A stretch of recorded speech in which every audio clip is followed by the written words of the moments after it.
for another episode of the Speak the Truth podcast. Of course, I am your host, Matt Tardio. We had some wild stuff happen over this weekend, and as people continue to roll in here, we're going to talk about it. First thing, I think, well, I don't know. We're going to definitely be going over, let's start here. We're going to go over a battle track of where we know IDF troops are currently operating over inside Gaza. We're also going to be talking about key locations such as the Indonesian hospital. There's reports that the Indonesian hospital has been destroyed by tanks.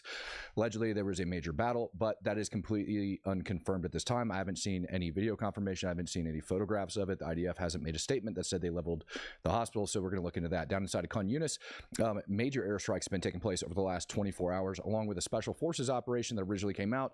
People were saying it was a hostage rescue operation. That turns out to be entirely false. I've got all of those statements and whatnot coming up for you guys on today's show. And I mean, where it's going and what's actually going down, what the United States says about it.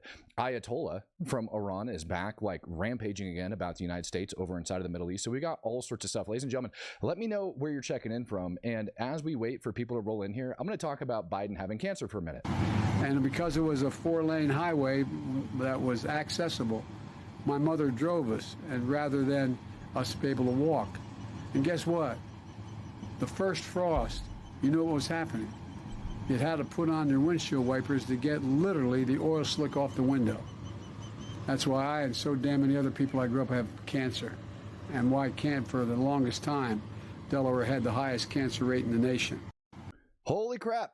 That video comes all the way back from 2022. Joe Biden admitted back then, allegedly, that he had cancer. People are saying it's a fraudulent slip, etc. They're saying that this is the reason why during his presidency he had a bunch of other issues. Me, personally, I mean, I don't think cancer metastasizes into your bones like just overnight and gets in there. And I have a lot of trouble believing that they didn't know this was happening. Obviously, nobody wants anybody to have cancer. It's a horrible way to go, and it absolutely sucks. Allegedly, he's got a very aggressive form of it. Nobody's happy about it. But I also don't think that cancer somehow absolves you of all of your sins and that you're not up for like scrutiny at this point. So in my opinion, yeah, he should be up for scrutiny. I think like it needs to continue to happen.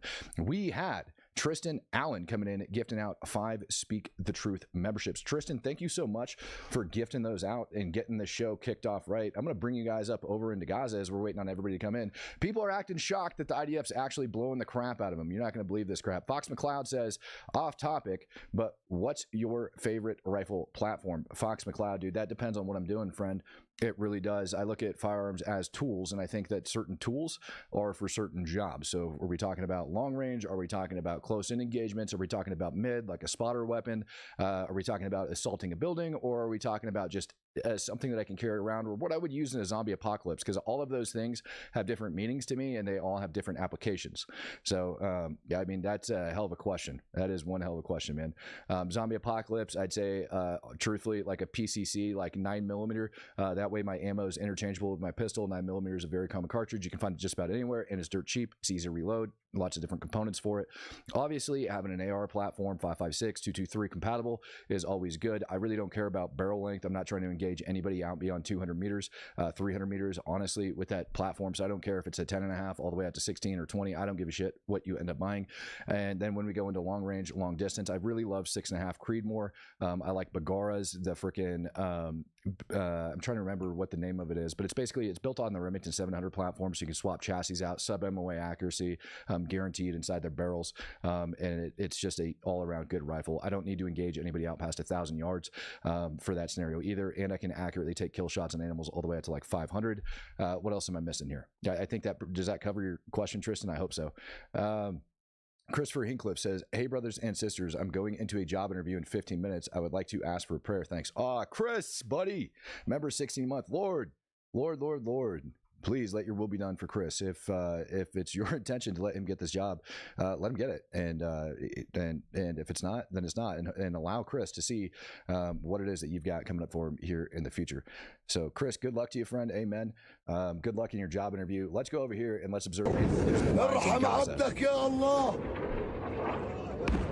ارحم عبدك يا الله يا الله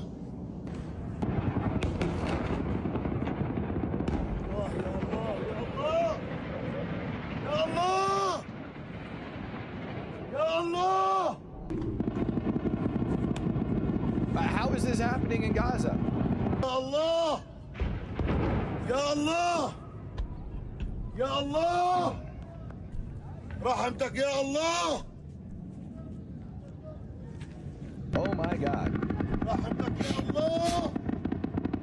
رحمتك يا الله! لا إله إلا الله!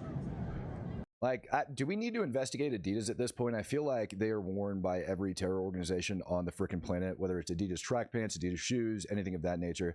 This video allegedly is being taken down inside of Khan Yunis, where the special operations raid was taking place.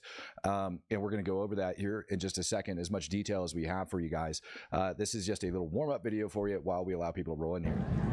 لا إله إلا الله عليها نحيا وعليها نموت الله أكبر الله أكبر أشهد أن لا إله إلا الله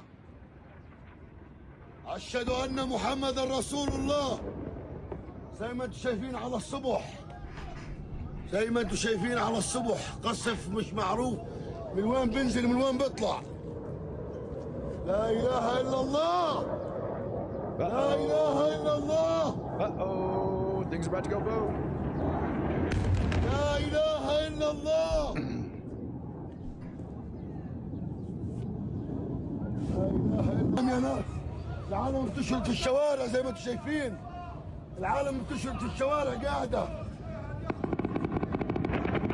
قصف جنوني يا ناس القصف جنوني الله أكبر الله أكبر الله أكبر الله أكبر ارحم عبدك يا الله ارحم عبدك يا الله ارحم عبدك يا الله ارحم عبدك يا الله يا جبار يا جبار ارحم.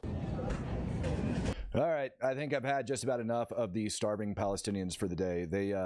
Yeah, believe me, we're going to see many more of them as we continue on with this stream. Let's just get the ball rolling. Let's get you guys a sit rep from the IDF itself. Let's go ahead and play that.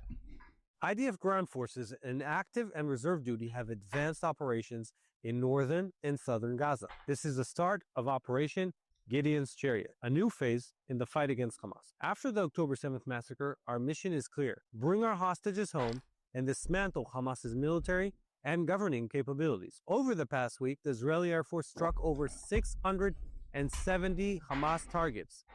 So over the last week, and you guys remember me telling you this last week, and you have to excuse my voice today, I'm a little sick, but it's working its way out. So over the last week, what we were seeing all of those various airstrikes that were taking place. And then before Gideon's Chariot launched, or the IDF admitted to Gideon's Chariot launching, we ended up seeing an uptick, not just in airstrikes, but we also saw artillery join in the fight and naval gunfire. And then I told you that we were getting reports of the tanks moving in on the ground, which means that the IDF 100% had launched Gideon's Chariot. Tunnels, weapon sites, anti-tank units, and terrorists. Now, our troops are operating deep in Gaza, eliminating threats, destroying terror infrastructure, and taking control of key areas. This is what we plan on doing: give advanced warnings to uninvolved civilians to make sure they get out of harm's way, control the battlefield, protect Israeli civilians, and dismantle Hamas's leadership and capabilities. Dozens of terrorists have been eliminated. The Air Force continues to strike with precision. This won't end overnight, but we'll fight until Hamas is no longer a threat and our hostages are released. So there's that. They're going to fight until all of the hostages are either released and Hamas is no longer a threat, or until they've recovered them. Hamas tried to come out just this last week, like literally as Israel was ramping up. And I was telling you guys that they were going in there saying, hey, we're ready for another deal. And they wanted a 60-day ceasefire. Again, they were asking for it. And it looks like Netanyahu, Trump, everybody, we're sick and tired of this BS, because they play this game every single time. Right before Israel goes in, right before a major op kicks off, right as all of these, I don't even want to call them rumors, right? But right as we know that the IDF is about to go in, Hamas wants to come out and they want to have another ceasefire, they want to have another hostage negotiation, whatever. Israel isn't having it this time. צה"ל בהובלת פיקוד הדרום פתח במבצע מרכבות גדעון בהתאם להנחיית הדרג המדיני. אנחנו יוצאים למבצע כדי לממש את כל מטרות המלחמה בעזה: השבת החטופים ומיטוט שלטון החמאס. חשוב להדגיש, אנחנו נדע להתאים את עצמנו לכל התפתחות. אנחנו עוברים שלב בלחימה, ממבצע עוז וחרב למבצע מרכבות גדעון. המבצע הוא חלק ממלחמת חרבות ברזל. במהלך המבצע נגביר ונרחיב את השליטה המבצעית ברצועת עזה, תוך ביטור הרצועה והנעת האוכלוסייה לשם הגנתה, בכל המקומות בהם נפעל. Now, when they're talking about migrating the population, remind me to touch on this at the end, but it looked like Trump actually came up with a plan, or so it would seem. What was announced over the weekend was that they were looking at migrating almost 1 million Palestinians from Gaza all the way over into Libya. So basically crossing through the Sinai Peninsula, crossing through Egypt, and then making their way over into Libya. That to me is wild. And I mean, that's a whole other political discussion that I just don't want to have right now of what they're looking at doing. We do have some operational videos that ended up getting released by the IDF of troops operating on the ground over inside Gaza.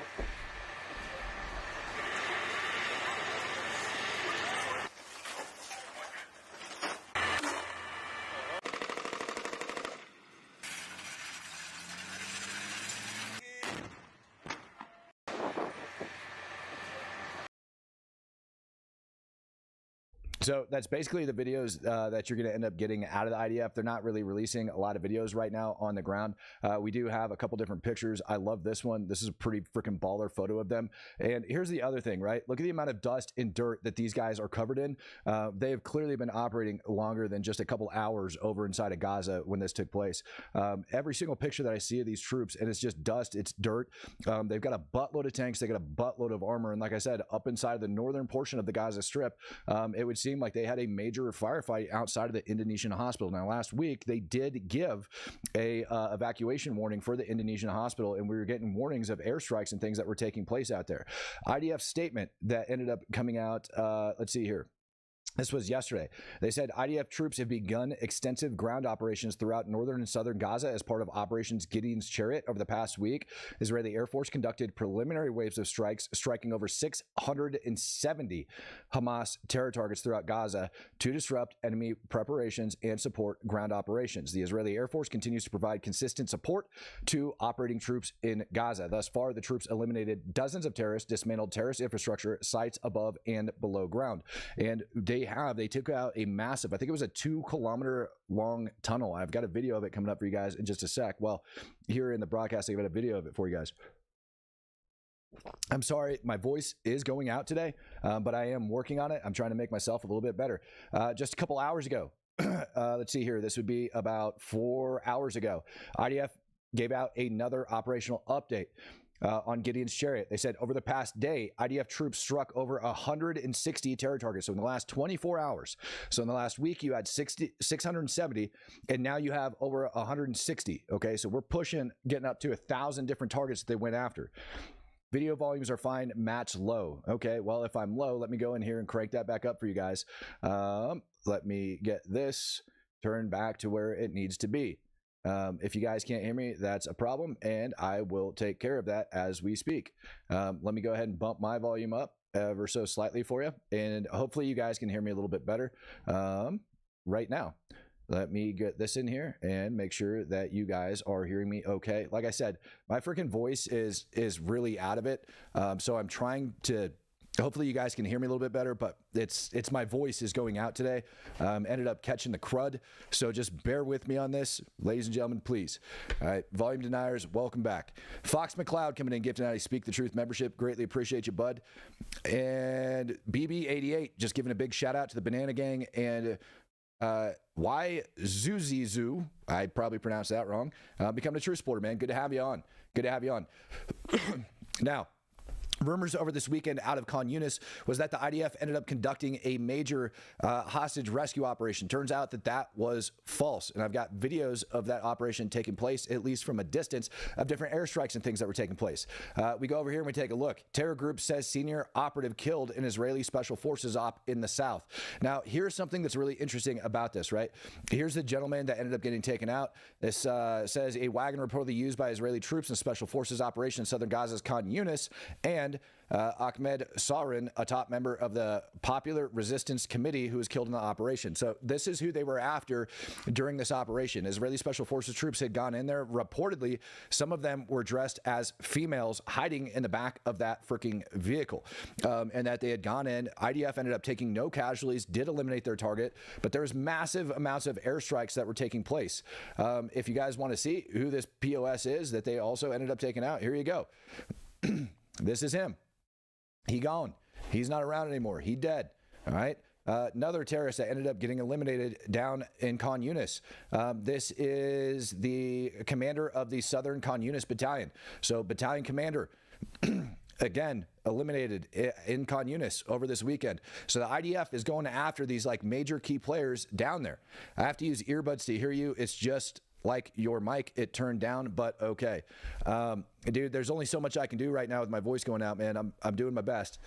All right, so I hear you guys. Let me see it. Let me check the volume on my end.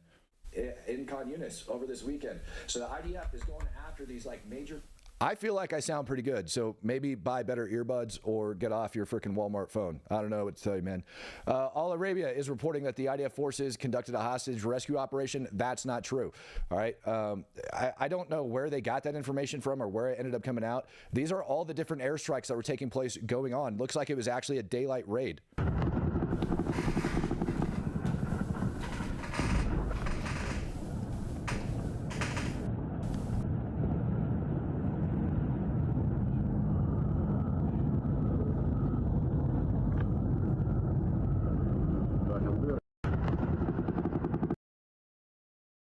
Heck yeah, buddy. Yep. So good raid down inside Gaza. Listen, ladies and gentlemen, I bumped the gain up, and I'm not about to screw with it in the middle of the stream, so please stop commenting on it because I don't care. All right. Reports in Gaza. Special forces of IDF troops, again, ended up going down, doing that whole freaking shebang-a-bang. Again, here's a better close-up image of the truck, the vehicle, everything that they were hiding in. And here is more videos of that airstrike taking place in support of those operations.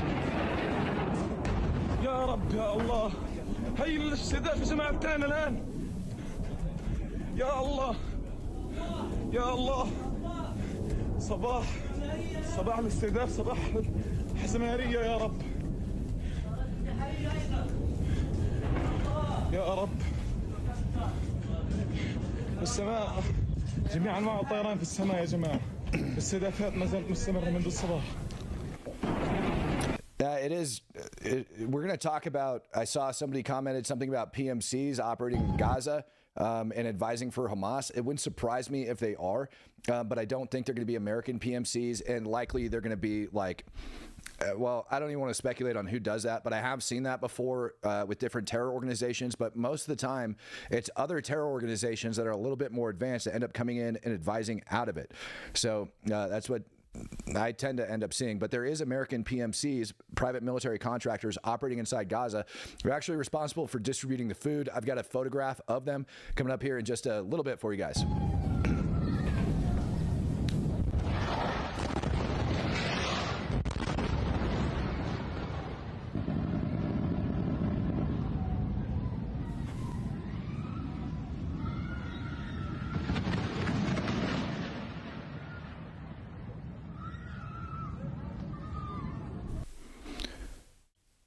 Anyone want to tell me what that symbol is in the chat? Anybody want to tell me what that symbol is down there in the chat? Go ahead. Let me know what that is. I'd be so happy for you guys to bring that up. I find it a little bit astonishing that this guy is actually filming from that location. But yeah, go ahead. Let me know what it is. We'll get that up. Here's another video for you guys of things exploding. Get ready. This is a good one.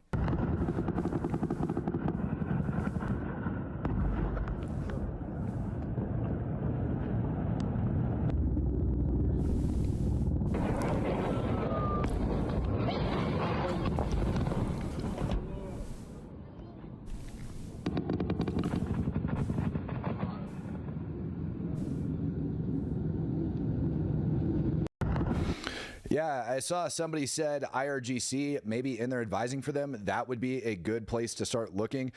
Could also be some folks from Hezbollah that would sneak in, but you got to understand that had been in there a long ass time ago because of how much the IDF has the entire Gaza Strip on lockdown. I'm sure they still have ways of sneaking things in. In this video, not only do you see like an Apache flying overhead, but you also hear all of the gunfire and things like that are going on over in the background. And again, this is right. It doesn't give me an exact location, but it is smack dab in the center of Khan Yunis, and you can hear all of these different gunfights and stuff that are taking place at the same time the airstrikes are going on. And all of this is allegedly, remember, these videos are supposedly from when the hostage rescue operation was taking place. And notice it's taken in the middle of freaking daylight.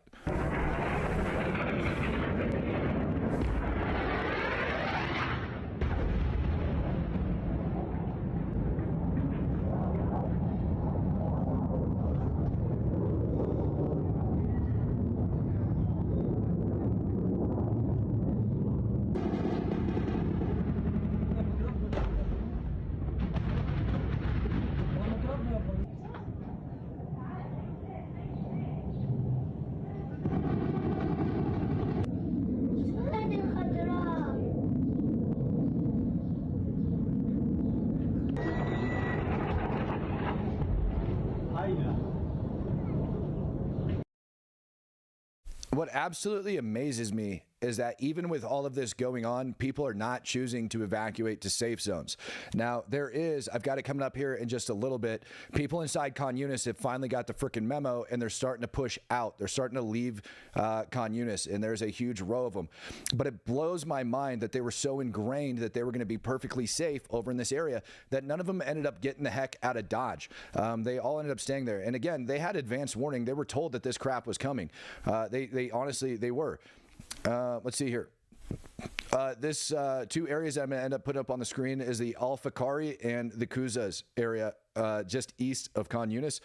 You guys have that up on your screen. This is some of the first locations that we had reports of where the IDF troops were going in. And you guys can see like the little controlled area right down there. That's a new buffer zone that Israel had set into position and set into place. And then just south of that's going to be Rafa, where they're going to be processing all of these like Palestinians out of to go into the different portions. So it definitely seems like Israel is just doing a sweep and clear operation pushing due west. So I don't like they clearly, in my opinion, haven't reached the heart of Khan Yunis yet. I haven't seen anything that tells me that.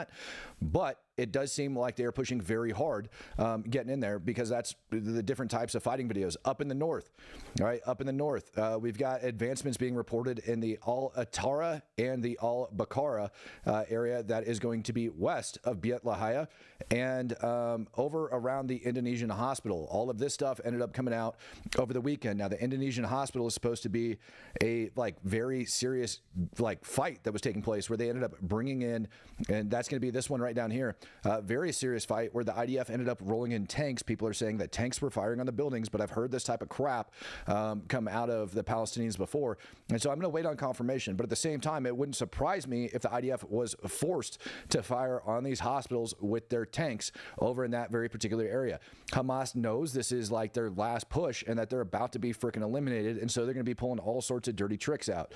IDF is claiming that they're knocking buildings out that they know are booby-trapped, and they're just blowing these freaking buildings up as they're moving through it. So Indonesian hospital as well. I've got videos of folks that are just literally patients on beds. I'm going to show it to you here in just a minute. People being evacuated from the Indonesian hospital. All right. It's pretty bad. Also, lots of, oh, here you go. Here's the video, allegedly. And this one, I actually kind of believe to be true. They're moving patients out of it. All of these appear to be real, but they're just stacking these patients on top of each other.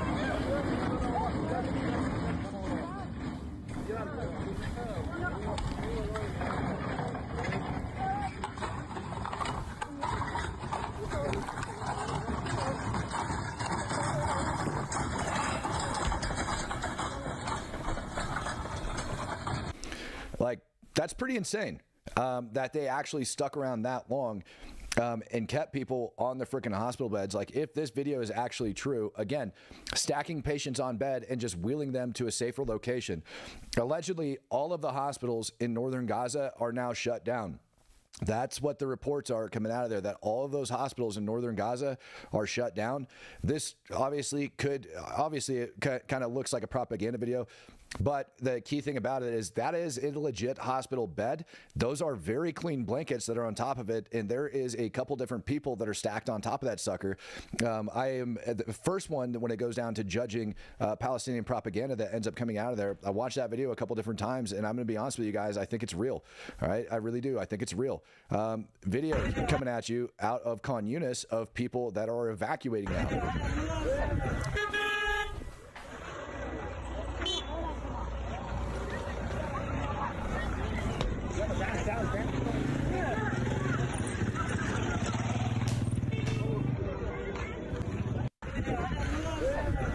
Now, some of these other pictures and stuff like that I'm about to put up on your screen, pretty significant. Lots of people finally packing their stuff up, finally figured out the IDF's moving in. It's time to get the hell out of Dodge. Why they choose to wait to the very last second is beyond me, all right? Especially when you're talking life or death situations. I see a lot of freaking children. I see a lot of women. The interesting part about this, I don't see a lot of starving people. I did see, just to be on the side of fairness, I did see a soup kitchen that's still operating up in the northern portion of Gaza, and there's a lot of people standing around that soup kitchen that don't look like this. It doesn't look like stage propaganda, but the vast majority of people seem to be doing okay over there. But here they are packing all the crap up and just pulling the hell out because the IDF is moving in.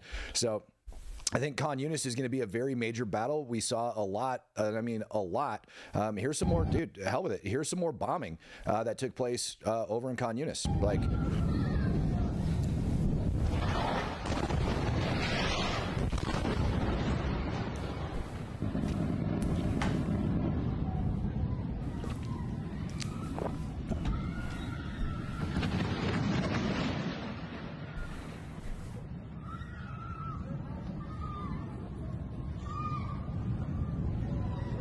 now, last year when the IDF had gone into Khan Yunis, well, the first time the IDF had gone into Khan Yunis, we saw a significant amount of fighting. There was a lot of complaints about the Nasser hospital. Right now, I'm being told that there's actually an assault taking place on the Nasser hospital, or that they're stacked up outside of it. That is unconfirmed.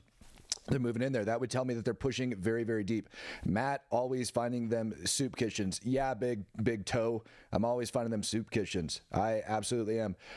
There goes the neighborhood. Brother, the entire neighborhoods are like being freaking... Here's another video. And again, this is Khan Yunis, and this place saw some very serious fighting when the IDF had first moved in there. But the people of Khan Yunis last year, they were the ones that were burning their freaking evacuation notices, right? Like I showed you guys that crap last year where the IDF had gone in, dropped all the leaflets, and people were literally burning them and being like, nope, we're not going anywhere. And now they are going somewhere because the IDF thoroughly plans on clearing Gaza out. They plan on migrating 1 million people. The word is 1 million people they plan on migrating from Gaza through Egypt and into Libya. That's freaking wild, man. If you really think about the amount of coordination that that's going to take to migrate 1 million people as all this is taking place, that also means that somewhere between 750,000 to 900,000 are going to remain. Why do I say that number? Because 100,000 estimated have already skipped through the fence line and made their way over into Cairo over the last year. All right, so Cairo's housing a bunch of what you would call, I guess here in America we would call them undocumented immigrants, but in reality they're illegal aliens.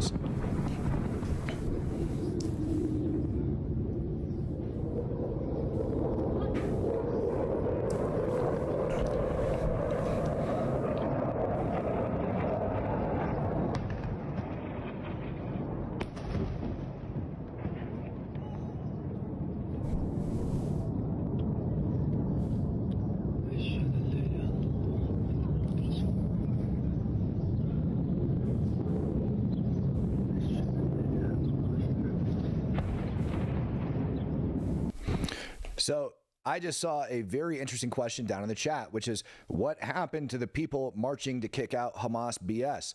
It's a very good question. Over the last 2 weeks, Okay, and this is why I said that the IDF can't screw this up and they have to go in now once those people started uprising. So over the last 2 weeks, and it's stuff that I haven't been able to share on this podcast because they're pretty dang brutal videos.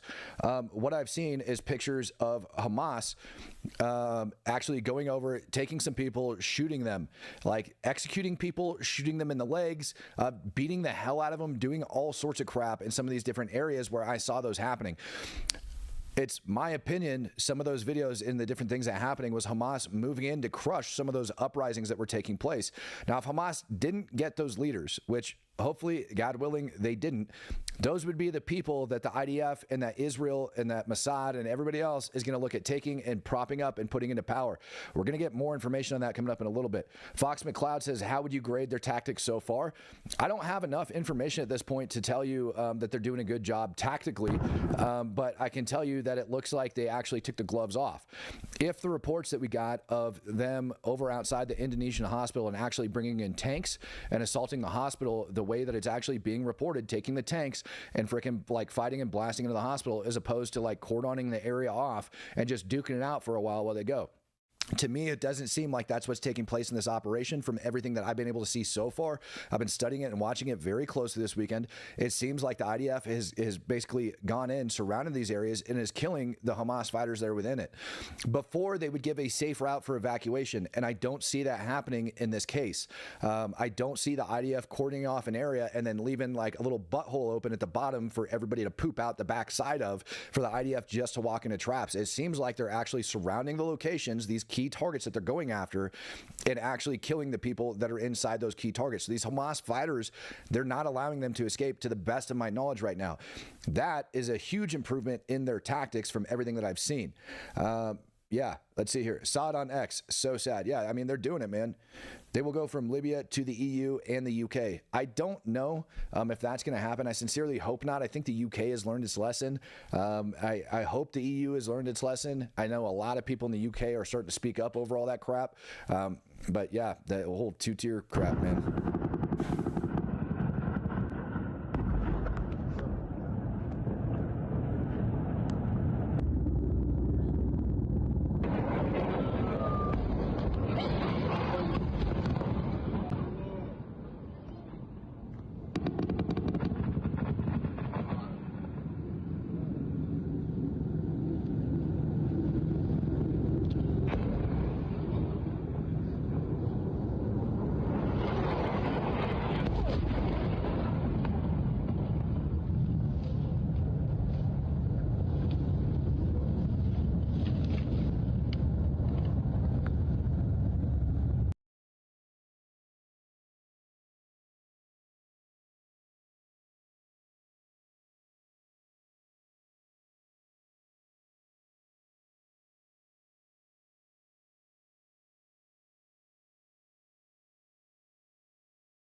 I was like, wow, the chat is going off and nobody can understand what I'm saying.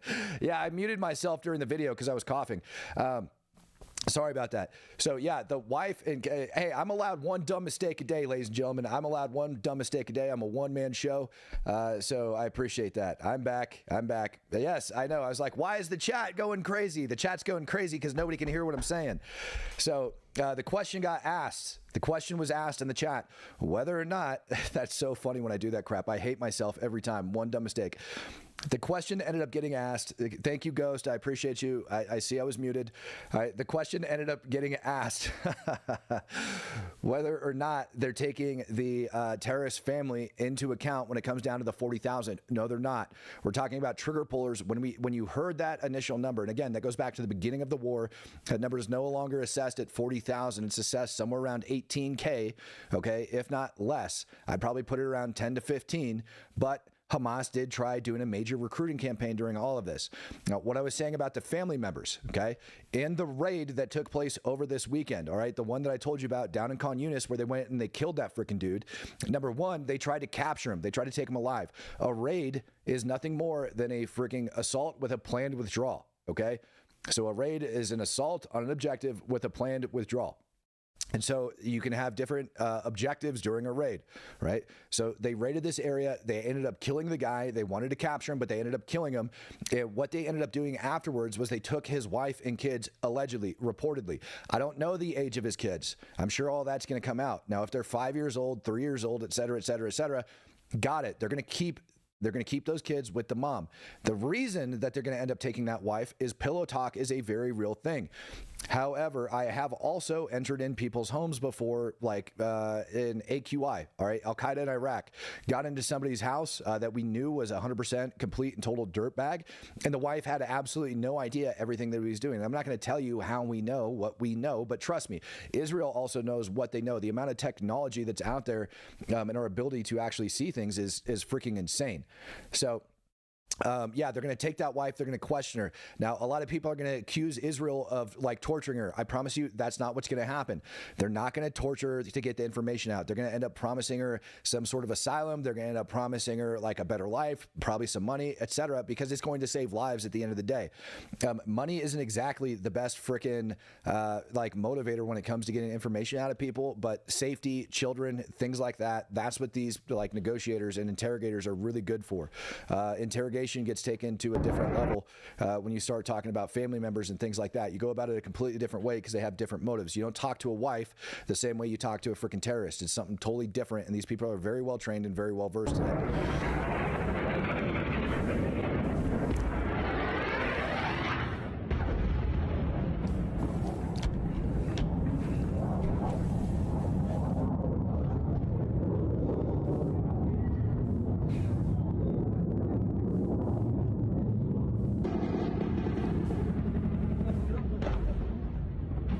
Now, again, these videos are from that hostage raid, and you can hear the gunfire taking place at the same time the airstrikes are going off.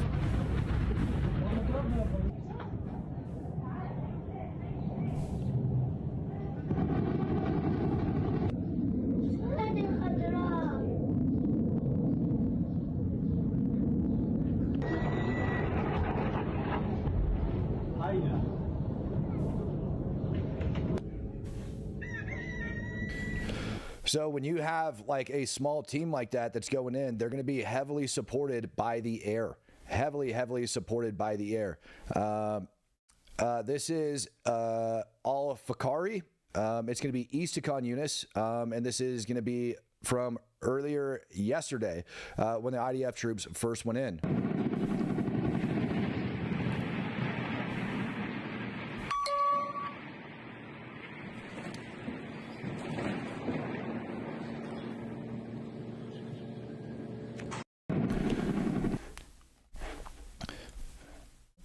Here's another video of those airstrikes taking place.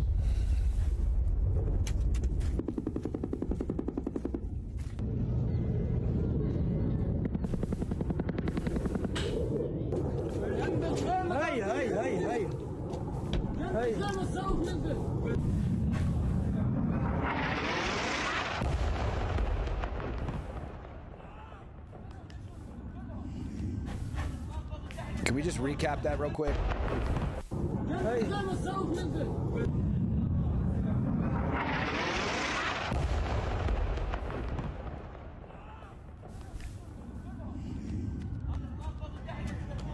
Now, that was likely a 500-pounder. This person is really, really lucky. When I say 500-pounder, 500-pound bomb, you're looking at right around 200 pounds equivalent worth of TNT that's going to be inside of that sucker. Here's the deal, is I've had bombs that's maybe 150 meters out, all right? Maybe 150, 200 meters out, max. All right, when we talk about how far away that bomb was. Those bombs, when they go off, they will take, because remember how much explosive fill I just told you in that sucker versus how much weight actually goes into the bomb. And a lot of that's metal. And this video doesn't really do it justice, but this person is very lucky, because oftentimes what you'll get is like that same shrapnel effect, just like how you have shrapnel going off a freaking grenade. And so this person, this individual that was standing there filming this, as this was going on, it got lucky as hell. Lucky as hell.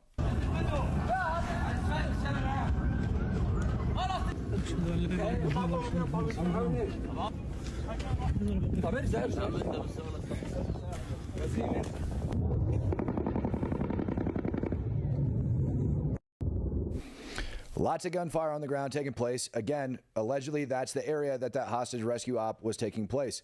Here's some more airstrikes being conducted by the Israeli Air Force.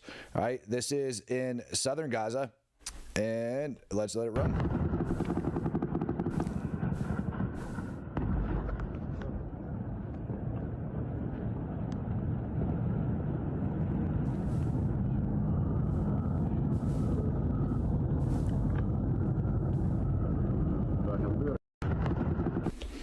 So lots of ops going down. I mean, I could show you guys freaking video after video after video. It's insane. This video, remember how I said alleged firefights taking place outside the Nasser hospital? This video is allegedly from outside the Nasser hospital, which to me means that the IDF troops have actually pushed in a hell of a lot deeper, or they've done a deep penetrating raid for a particular reason.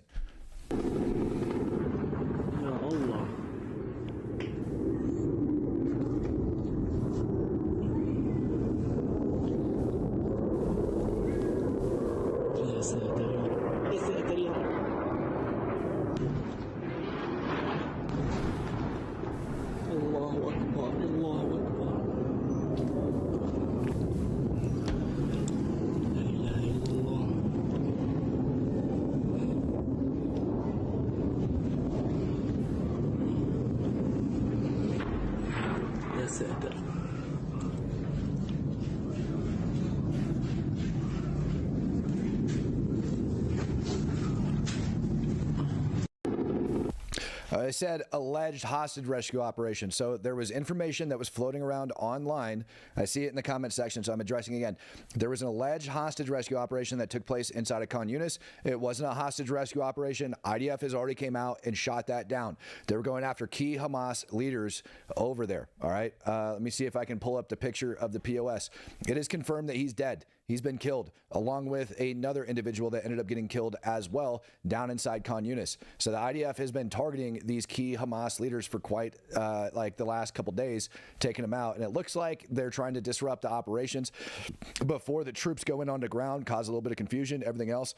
They did say that they're prepared for it and they're not worried about it as it comes up. Now, this video that I'm showing you is allegedly a 2-kilometer long underground tunnel system that the IDF ended up locating. IDF came out with a recap 2 days ago. And again, so this would have been Saturday. They said they found a 2-kilometer long tunnel along with several different tunnel shafts. And this is why it's so freaking random that they're like taking so long to get this done.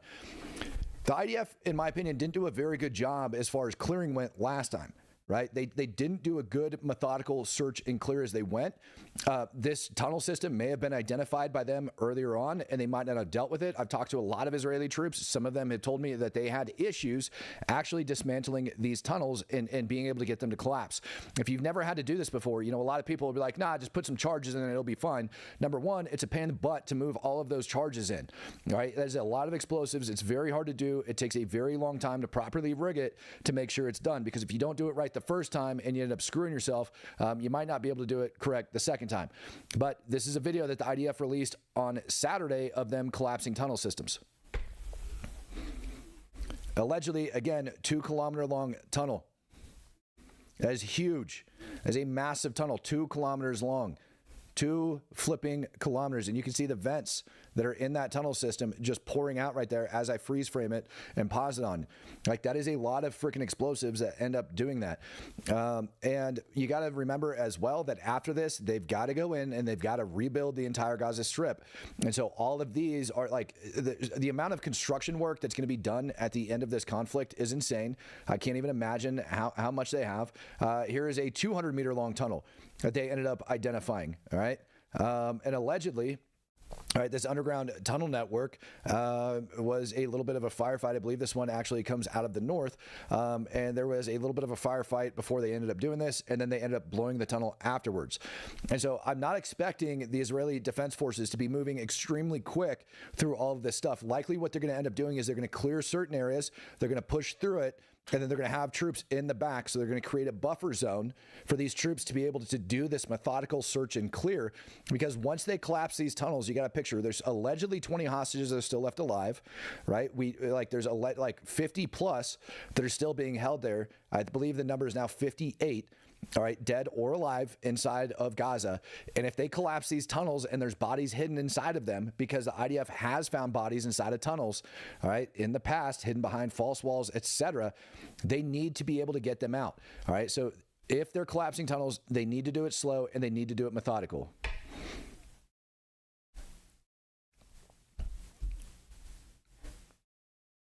Check this out on the backside right here. Check that out. Look at all of the crap that was inside of there. That's insane. That is a lot of freaking garbage that ended up getting bipped, blown in place. This video is coming to you out of Rafa. IDF is still clearing out Rafa in preparation to receive all of these millions of people, million plus people that are supposed to be, how do I want to say this? Million plus people that are supposed to be migrating. And we're going to go over that migration route here in just a sec. This is IDF blowing up buildings inside of Khan Yunis. Allegedly, that building was rigged, and they're dropping these suckers in order to, safety purposes. Demining them when you're going to end up freaking leveling the whole place anyways to rebuild it. I don't even think we've talked about like the scale. Like it's going to be insane when they end up doing this and what this place is going to look like. They could build it into a brand new paradise, but I mean, they're still busy. Like even though they're not fighting as much over in Khan Yunis because they've had that area roped off for so long, they're 100% sweeping and clearing it, still taking out a lot of these buildings. And this was my biggest fear. This was a lot of people's biggest fear of the IDF waiting for so long, is that Hamas would take advantage of it and leave plenty of what we call H-beds or houseborne IEDs over inside Gaza, waiting for the IDF troops to go in and get there. Ladies and gentlemen, I also want to remind you down here, all right, in the bottom corner of your screen, that's my Twitter account. If you guys want, you can go over, follow me on that. You can tag me in videos if you find something pertinent that you want me to put up during this. I just ask that you don't tag me in a bunch of freaking nonsense because there's going to be other people that are putting things out there. Also going to take a quick sec to give you guys a quick promo for the channel. Ladies and gentlemen, we're covering this conflict, and I'm going to be going over what's taking place in Ukraine a little bit later on today in a released video. I'm going to touch on it a little bit here towards the end of it. Also, the geopolitics that go into it, and Iran. I haven't even talked to you guys about the Ayatollah. He's lost his dang mind over the weekend. If you think that the United States and Iran are somehow getting along, I'm going to dispel that really quick.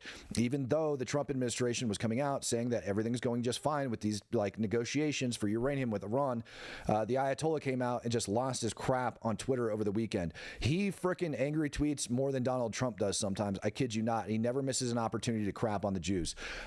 Anyways, hey, listen. Like and subscribe to this channel. If you guys haven't yet, shared this live stream, help to get the word out. Like this channel, subscribe to this channel. If you can afford it, it's $5 a month to become a true supporter. It's what keeps these streams going. We've been under attack. A lot of the freaking Palestinian supporters, a lot of the Islamists have come over and they've done sex bot accounts or sex bot attacks on this account, which actually ends up suppressing this channel. Makes it very hard for the word to get out there. So by you guys subscribing to the channel, turning on your notifications, and when your notifications go off, at least click on the video, watch it for a couple minutes, because we are under attack by all of these different sex bots. And if you don't believe it, wait till I post a video later on tonight and look at all of the different freaking sex bots that are like down there in the chat that pop up immediately. Same thing ended up hitting me up over on X. People want to suppress the truth of what's actually taking place and what's actually happening. They're trying to control the narrative. So do me a favor, allow me to continue to do this job for you. And I don't want to go back to working in law enforcement. I'd love to stay here on YouTube. Please become a true supporter. I love you guys to death. I love doing this crap. Unfortunately, I can't work for free. And so for that, I need support from you guys. I need you to spread the word. I need you to like the video. I need you to subscribe to the channel. I need you to share this crap. I need you to talk about it. It's very, very important. All right. Let's see here. Let's get this up. I'm going to talk to you about what Bibi says in just a second. So what he actually says in this, and it's not in English, so I'm going to have to tell you guys basically what he's saying in this video, is that the Gazans aren't going to be starving, that they're going to be moving humanitarian aid into Gaza. All right, so humanitarian aid is going to get moved into Gaza. Now, I don't know whether or not he ended up saying it, but American private military contractors, it looks like, are going to be the ones responsible for distributing aid. And it's likely going to be the same ones that were responsible for locking down the corridor during that whole ceasefire negotiation, hostage exchange thing. 3am Forge coming in, gifting out a Speak the Truth membership. Greatly appreciate you, brother. Along with Incog Faraday coming out, gifting out 5 Speak the Truth memberships. Greatly appreciate you guys. So humanitarian aid is going to be distributed amongst Gazans, all right? And it's not a joke of who's going in there to do it. This is allegedly a photograph of the American PMCs that are going in to distribute the aid. I want you to notice something about these guys. Chriser's coming in, gifting out a Speak the Truth membership. Appreciate you, brother. Thank you guys very much for your support on this channel. These guys, all right, are armed to the teeth. These are not going to be humanitarian aid workers. Their job is to ensure that that humanitarian aid gets to where it's going. And again, if Hamas tries to take it, if they try to attack the distribution points, if they try to do anything, these are the guys that are going to be doing it. A lot of these dudes likely are prior SOF guys, all right, prior Special Operations Forces dudes. I know on the last go round, we ended up having a lot of freaking U.S. PMCs that were Green Berets, Navy SEALs, people like that were going over in there in order to conduct it. If Hamas tries to mess around with the humanitarian aid, I promise you they're going to get their teeth kicked in by these gentlemen. They're not going to play games. When you're a PMC, especially operating inside Gaza, rules are a hell of a lot looser. They are not going to take crap from Hamas. I promise you that. Doc Rob of 89 says, one of my teammates is there. Boom. There you go. Go ahead. You want to go mess around with some retired Green Berets, Navy SEALs, whatever? Have at it, Hamas. Get your teeth kicked in. We don't give a crap. Houthis over the weekend decided it would be a good idea also to threaten Israel. And remember who controls the Houthis. Remember who controls the Houthis. The IRGC and Iran does, which is going to lead into this next portion that we're going to be talking about. My mic's not off, David. It's on, I promise you. All right? The Houthis are the ones that are controlling it. I'm sorry, the IRGC are the ones controlling the Houthis. Houthis claim that they fired 2 ballistic missiles at Israel. Israel ended up intercepting one, and I'm still like confused on whether or not one actually impacted because of the amount of crap that's coming off. So if you know something a little bit different that's out there, let me know. But let's talk about this pile of garbage for a hot minute. Remember how the Trump administration ended up saying that our negotiations with Iran are going great. False. در این سفر رئیس جمهور آمریکا به منطقه مطرح شد لایق جواب دادن نیست اصلا.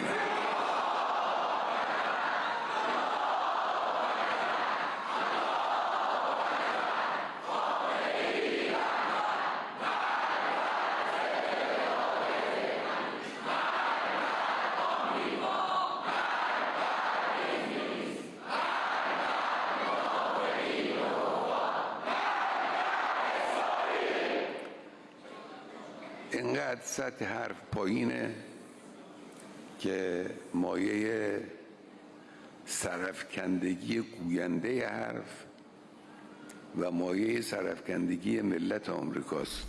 اونا رو کار نداره.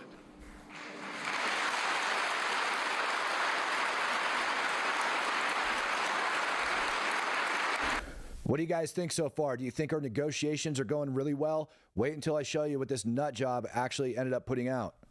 لکن یکی دو جمله رو باید روش توجه بکنیم. ترامپ گفت که میخواد از قدرت برای صلح استفاده کنه. دروغ گفت.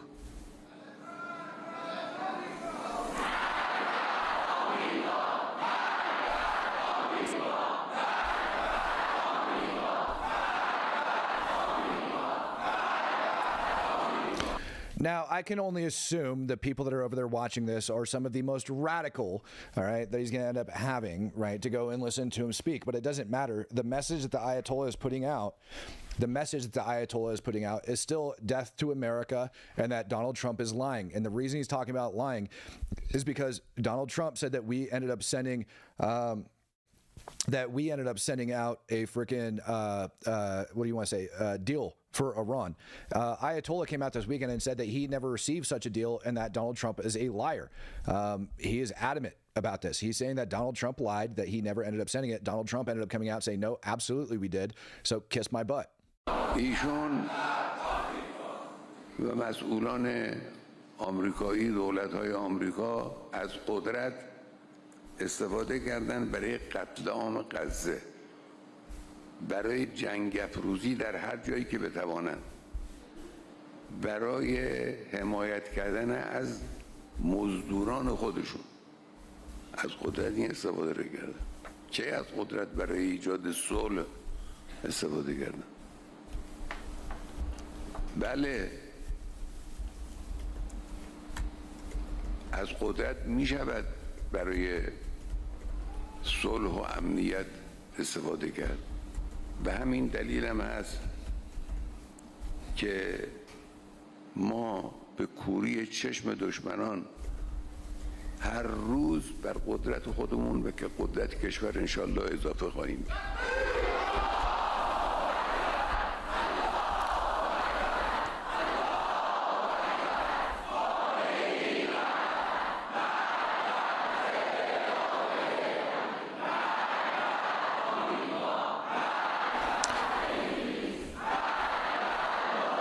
Doesn't this seem like such a lovely place to visit?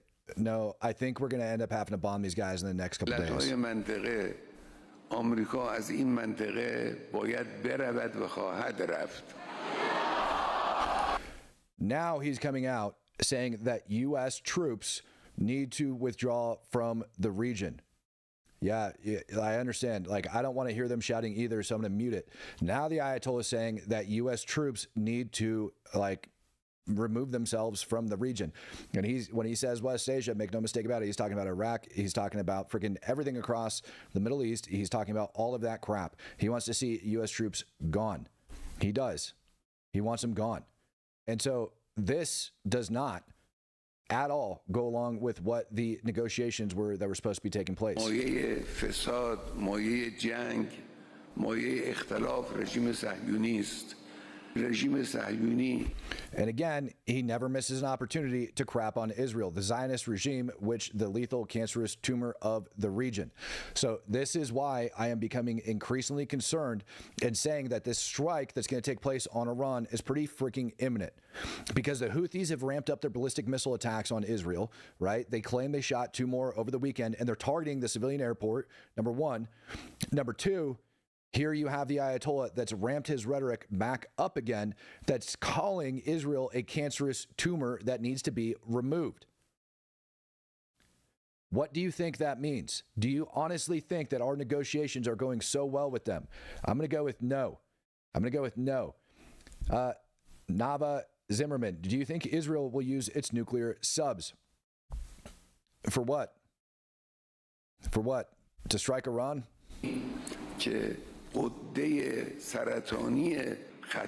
Look, I think that Israel has enough problems to deal with right now over inside Gaza. It wouldn't surprise me if something like that was actually employed on an upcoming strike with Iran. I'm assuming that's what you're talking about, so I'll address it in that manner. Yeah, it's probable, right? The munitions that they're going to end up firing out of there is what's going to be subject to question, right? Because you're not getting a lot of freaking bunker buster type things that need to take place. But yeah, they could absolutely use those in order to target key infrastructure that supports those different facilities. At the same time, the U.S., all right, remember those rumors about the freaking B-2s that ended up pulling out of Diego Garcia? Well, guess what? Those B-2s got replaced by B-52s. And so we moved a bunch of bombers back into Diego Garcia. Magically, nobody wants to talk about that. Everybody will say the U.S. ended up moving its freaking B-2s out. Great. So they did a troop rotation, moved in B-52s. And we can compare side by side what the different capabilities of these two different aircraft are. All right? But at the end of the day, we still have a buttload of bombers that are down there staged and ready to go in order to strike Iran. And these negotiations with Iran are not going well.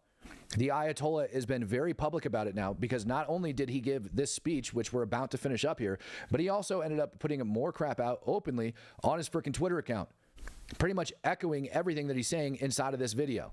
خطرناک مهلک این منطقه است حتما باید برکنده شود و خواهد شد. And there it is. And it will be uprooted for certain. So Iran, the Ayatollah, the man that controls the IRGC, is saying that it needs to be uprooted for certain. And I want you guys to see this crap.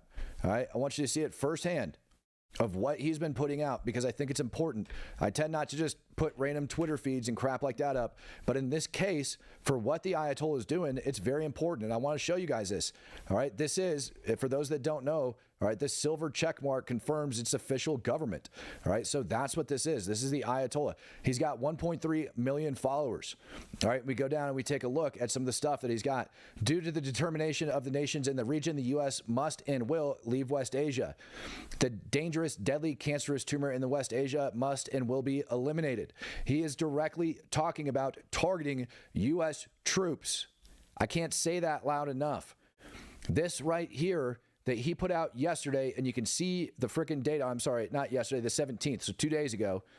All right, he is directly now talking about targeting U.S. troops.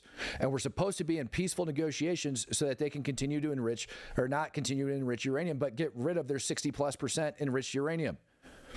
Without question, the source of corruption, war, and discord in this West Asia region is the Zionist regime.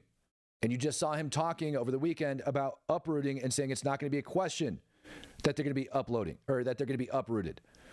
So he's talking about attacking U.S. troops, and he's talking about attacking Israel. Without a question, he's going to uproot it. And you can say it's all talk all you want, but you have to take it.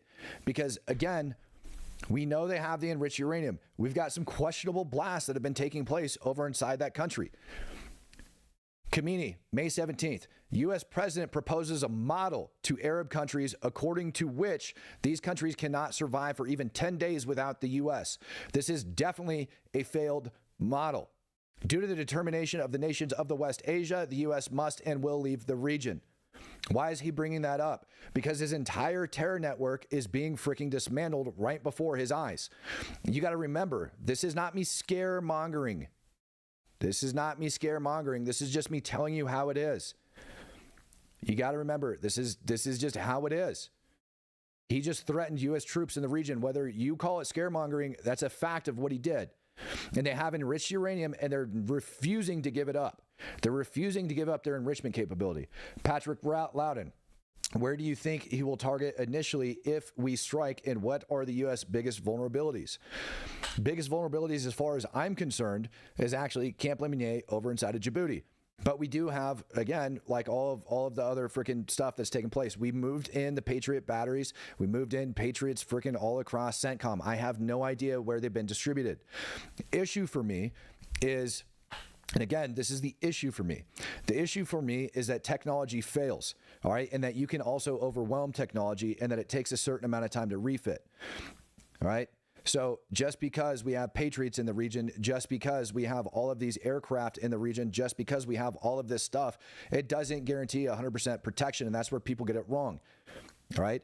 You cannot rely on technology that heavily. I sure as shit, as a troop on the ground, wouldn't want to sit back and be like, it's cool, the Patriots got me, right? Because that type of stuff does fail, and certain things do get through. So we can't just allow that to happen. All right? We can't. I'm telling you right now, we can't. Dude, he's taken some of this stuff a little bit too far there as well. They use power to provide, here, power can be used for peace and security, and that's exactly why we will continue to increase our own power and our country's power every single day. What do you think he means by power? This is it. He says it in the next statement. They use power to provide the Zionist regime with 10-ton bombs. So when he says power, what he's talking about is freaking weapons. So when he says we're going to continue to increase our power, what do you think that means? Ladies and gentlemen, What do you think that means? I mean, you can barely work a mic, so we understand, Matt. I don't know what you're talking about. They use power to provide the Zionist regime with 10-ton bombs to be dropped on Gaza's children, hospital, people's homes in Lebanon, and wherever else they could. This is him clearly stating that he is not going to give up his freaking weapons and that they're going to continue to develop them. This is 100% a sign that it all failed and fell through. Witkoff, over this weekend, in an interview with ABC, Trump has been very clear. He wants to solve this conflict diplomatically and with dialogue. Let's listen to what the United States government has to say as opposed to what the Ayatollah is saying. Well, the president has been very clear. He wants to solve this conflict diplomatically and with dialogue. And he's given all the signals. He's directly sent letters to the supreme leader. I have been dispatched to deliver that message as well, and I've delivered it. But on the other hand, we have one very, very clear red line, and that is enrichment. We cannot allow even 1% of an enrichment capability. We cannot allow even 1% of an enrichment capability. We cannot allow even 1% of an enrichment capability. For those that are in Israel that are wondering, for those that have questions, the U.S. will not allow Iran to enrich uranium.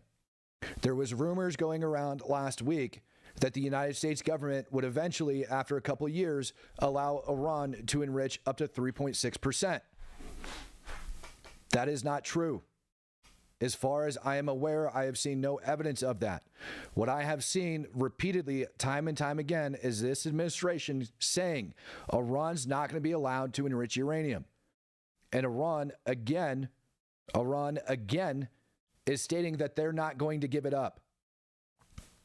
So what do you think is going to be the outcome of this? Now, Israel cannot, and the United States, especially now that the Ayatollah directly threatened the United States in the region and directly threatened Israel by guaranteeing that they're going to be uprooted. And the potential of the weaponry that Iran has, that's not a gamble that you can take. Even at a 50% chance, if you say 50-50, Iran's got a nuclear weapon, can the United States, can Israel, can any of our allies over in that region actually sit back and go, you know what?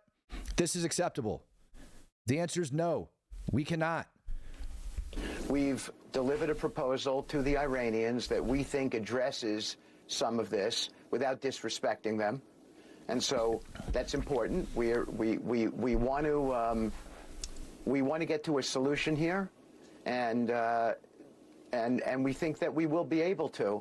But everything begins from our standpoint, John, with a deal that does not include enrichment. We cannot have that because enrichment enables weaponization, and we will not allow a bomb to get here. But short of that, there are all kinds of ways for us to achieve our goals in this negotiation.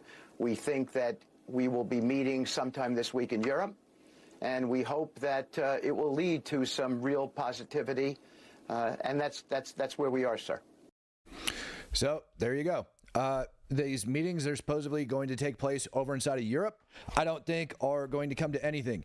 The leaders supposedly were supposed to be convincing Iran, the G3, was it like UK, Germany, France, supposedly were supposed to convince Iran to come to the table.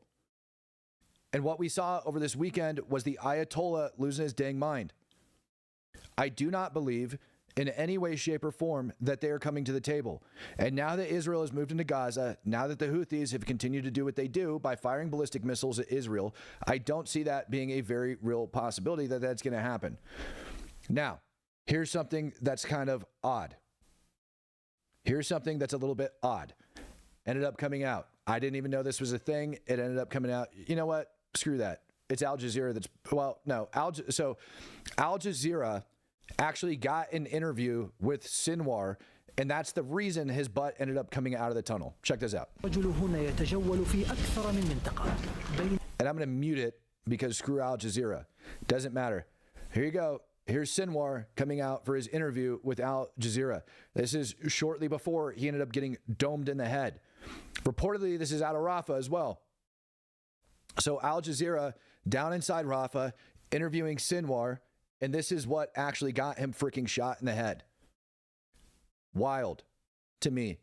The Al Jazeera are the ones that got him to come out of the tunnel, and then a random freaking soldier ended up popping him in the dome. That's probably one of the coolest stories of this whole thing that just kind of went under it. Foreign policy of the United States of America, I think this is important for you guys to listen to.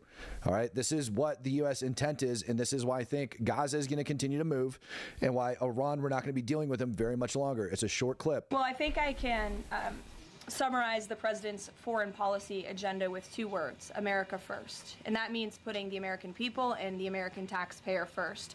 And that's why the president is moving as quickly as he possibly can and working overtime to end these conflicts in both Israel and in Gaza, and also the Russia-Ukraine war. As you all know, the president will be speaking with Putin at 10 o'clock. He plans to call President Zelensky when that call concludes. I spoke to the president about that call at 10 o'clock. I don't want to get ahead of those very important conversations, but of course you will hear directly from the president or me after those calls conclude today. So you can expect that. As for Israel and Gaza, the president continues to not only himself, but his national security team engage in talks on both sides of this conflict. The president made it very clear to Hamas that he wanted to see all hostages released. And last week, when we were flying out of town, there was great news on that front with the return of Eden Alexander, who is the last remaining hostage in Gaza. So to answer your question, the president is always thinking about the American people, the American taxpayer first. He wants these conflicts to end, not just to save money, but most importantly, to save lives. Well, I think I can.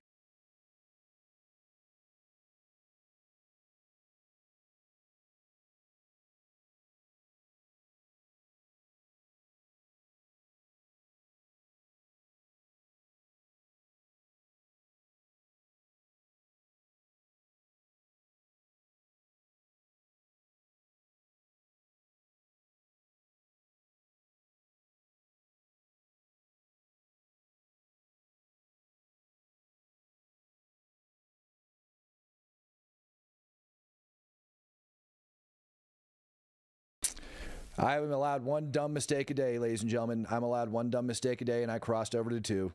One dumb mistake a day, and I crossed over to 2. Dear God. JD Vance on negotiation. So 1, you heard, 2 strikes, man. I can't have another one. I just got to, man. Matt, you're doing it again. No audio. Yeah.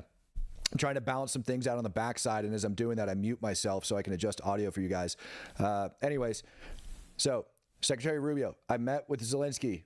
All right, Secretary Rubio and I met with Zelensky. This is coming from JD Vance. Our countries share the goal of ending unnecessary bloodshed in Ukraine, and we discussed updates on the ongoing negotiations for a ceasefire and lasting peace. Is there going to be a ceasefire over there? I highly freaking doubt it. And this to me goes back in, but Zelensky did come out with his own freaking, statements on the matter when we go to talk about it. Give me 1 sec. Let me get that opened up for you guys over here. I'm also going to go into Discord right now. Invited Nate Vance to come up here and have the discussion. For those of you guys who do not know who Nate Vance is, he is the vice president's cousin. He also fought on the ground over inside of Ukraine for 3 years in some of the bloodiest battles that were taking place over there. He didn't speak about it. Nobody knew he was out there. He was just there doing his thing. And he's got a lot of feelings on how all of this should be going down, how he knows a hell of a lot. Like the guy's information on geopolitics is absolutely insane. Love him to death. Love Nate. And if we end up having Texas in the house as well, who wants to end up coming over, giving us an update from there, more than okay to hear from Texas as well today. But right now, I'm going to go ahead and blow my video up over there. Ask Nate to join me over inside Discord. Open up the Discord. If you guys have questions and you guys want to jump into chat, you're more than welcome to. Raise your hand. We'll pull you guys up to the stage. But let's go ahead and move it along here a little bit. Nate and I also, by the way, have talked about starting another podcast with Nate and I going over specific topics. If there's something that you would like to see on that podcast, let us know, and we'll make sure that we are able to cover that correctly.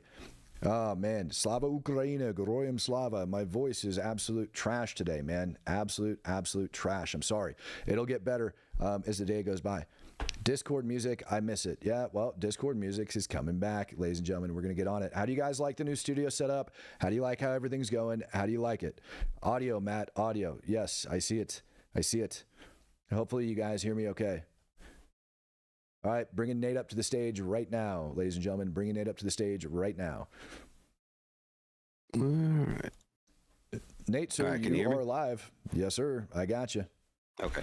I always got to, the audio is always the weak link for, I think, both of us. It is. But it's a process, but we're getting there. So, Yeah. How do you feel about this Iran situation? I feeling fairly confident Israel is going to continue to attack Gaza, push them through, clear them out. What do we think about Iran? Do we think we can risk it? Do we think we're going to do anything about it? What do we think? I think eventually we will do something about it. If you make that much hostile talk and then do nothing, and then the Ayatollah's words, like, you know more about this than me. You're more familiar with that region than I am. Does that sound like kind of a call to arms to some of those proxies that are running around the rest of the Middle East? Absolutely. To you? Absolutely. It's not just Okay. a call to arms. To me, it's like a clear. It's not just a call to arms. To me, it's a clear, pronounced threat. That one, they're going to uproot Israel, right? Because they're about to go wipe out Hamas, which Iran, dude, I hate to say it, religious preference for them, all right, going in and taking out Israel is a radical ideology, right? That's why they're doing what they're doing. That's why they're supporting Hamas. That's why they're supporting Hezbollah. And right now, Hamas is about to get wiped off. They're about to be done. And so Iran, very high probability, is going to act out. And so when you have the Ayatollah in the midst of what's supposed to be peaceful negotiations for removing them from having enriched uranium, and the Ayatollah clearly states that they're going to continue to develop these weapons, I don't think it leaves us a choice, particularly when you threat not just Israel, but U.S. troops. No, 100%. That's clearly that kind of rhetoric that you see is like every time a conflict's about to break out, they start spewing that same kind of stuff. But the question I was asking in particular is like, I know some of these proxy actors are kind of asleep, and I wonder if, when the Ayatollah speaks, I wonder if some of that is code talk and aimed directly at those guys and a signal, so to speak. I mean, there's going to be one way for us to find out, and that's going to be what happens over the next couple days. And I don't think the U.S. has a lot of time. Last Friday, I think Trump came out. No, it was last week. Trump said that they've got a limited amount of time to come to the table. I heard Monday. Could be wrong on that, but I heard Monday. B-52 is being moved back into Diego Garcia. Did you see that? I did. I'm a little concerned about that. I mean, the B-2s made sense to me because Iran does have some pretty significant air defense capabilities. But, so like the thought process being you send the stealthy things in, you knock out the air defense, and then your old 1950 style bombers can come in and just have fun. But I think that we have F-35s now in pretty significant numbers, and they've shown the ability to run around Iran and kind of do whatever they want, which is how we ended up in that big missile attack, the failed missile attack that Iran did, about a year ago. So yep. That was in response to F-35s blowing up stuff inside Iran. So we know that they can do it. Well, I also think that, while we might have B-52s that are down Diego Garcia, everybody forgets about, the B-21? Right, that's supposedly online, and we can launch that sucker from Texas and fly it straight over Iran and bomb the crap out of it, and they would never know it's in the region. They would never know it's coming. So we've got that capability, and then, like you said, the F-35s as well. The only thing that bothers me a little bit was the rumors of the F-35s being targeted by the Houthis down in Yemen over the weekend that ended up coming at, I think it was like towards the end of last week. Could have been propaganda. I didn't see anything official that came out about F-35s having to freaking maneuver around. It was just people making posts and shit talking on it. But if it's true, it's troubling within itself if they were able to spot the F-35s. And I have concerns over that because of Turkey and the S-400s that they have over there. Well, here's the deal with the F-35 so the F-35 and the F-22 are, and this is again just because I'm like on the side, one of my side hobbies is being an airplane nerd. So with the F-35 and the F-22, you notice they have like big vertical tail fins, and those are necessary for like low speed maneuvering. You have to have them. And that does make them visible to like low frequency radar. Now, visible and targetable are two different things. So if you think about this, like really old school radars that we used in World War II, so they'll know like, hey, there's an F-35 or there's something that direction, sort of, and they can't really target it. But they know something's over there, and that was a conscious decision that engineers decided on. And if you look at like most of the 6th gen planes, that like the renderings that are coming out, they don't have those vertical tail sections. And that's because those aircraft and like the B-2 and the B-21 are not visible to the low band radar either. So they're just ghosts in the sky, essentially. They're really hard to detect at all. So what the problem with the stealth is, you can know that it's in a general direction, and if you shoot an air defense missile in that general direction, they're going to take evasive maneuvers. That's normal. But those things can't target them until they're like, you know, like tens of kilometers away, as opposed to the 200 or 300 that the S-400 could do something like a legacy plane, like a F-15, for example. Yeah, and I want to be clear. I'm not saying that the U.S. is going to war. I'm saying that we're preparing, and we have been preparing for a very robust strike package on Iran. And the Ayatollah, who controls all of this garbage, make no mistake about it, like the development of the IRGC's got its own air wing. Obviously, they have ground force. They have all sorts of weird stuff, right? But the Ayatollah directly controls that.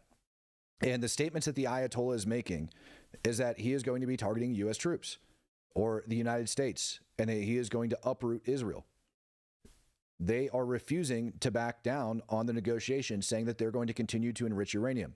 This weekend, Ayatollah says that he is going to continue to develop weapons. That is not a risk that the U.S. can take. It's just not. And at the same time, the Ayatollah, you got to picture the amount of work and the amount of money that they have poured into the region. This is why he touched on their like the deals that the U.S. is offering. You know, these nations wouldn't last 10 days without U.S. support. This is him trying to like be a regional leader, kind of like Gaddafi was over inside of Africa, right? And we saw what happened to Gaddafi. I don't think for one hot minute that what happened inside of Libya was part of the Arab Spring. And no, I'm pretty 90% sure that was manufactured in order to overthrow him so that we could pump a bunch of weapons into Syria. That's just my thought process. And that Gaddafi needed to go anyways. He was a horrible human being. And it's amazing. Jackson Hinkle actually put something out on Gaddafi being a like really good person or something. I was like, bro, you need to read up. Yeah. Freaking moron. How he hasn't been killed yet. Gaddafi just wanted to fix the banking system and help the little guy. Yeah, that was I've seen all the nonsense. You know what I mean? Yeah.